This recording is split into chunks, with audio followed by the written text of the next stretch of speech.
అదేంటే మీ అమ్మ చాలా రోజులైంది ఇక్కడికి వచ్చి, ఇంకా మీ అన్న వాళ్ళ ఇంటికి వెళ్ళలేదా ఈ రోజు? కానీ మీ అమ్మ వెళ్ళలేదు అనుకో, బాగుండదు చెప్తున్నా.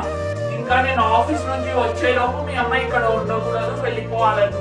ఎలా అంటారు, అక్కడ మా అన్న మా వదిన గొడవ పడినందుకే కదా మా అమ్మ ఇక్కడికి వచ్చేసింది ప్రశాంతంగా ఉండాలని. మీరు కూడా ఇలా అంటే ఎలా? అయినా మా అమ్మ ఉంటే ఎంత బాధపడుతుంది. కాదని నేను ఇన్ని రోజులు పర్సెంట్ అయిపోయినాను, ఇంకా ఎన్ని రోజులకి నా ఇంట్లో ఉంటుంది, ఇంకా మీ అమ్మకి నువ్వే చెప్పేసి వెళ్ళిపోవాలి.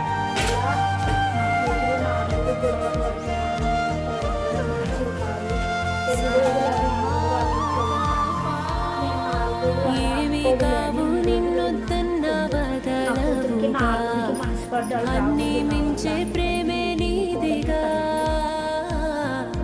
నీ ఊహ మేడల్లో నీకే చోటు లేదుగా, లోకం మొత్తం చిన్నదాయిగా నేనేదో.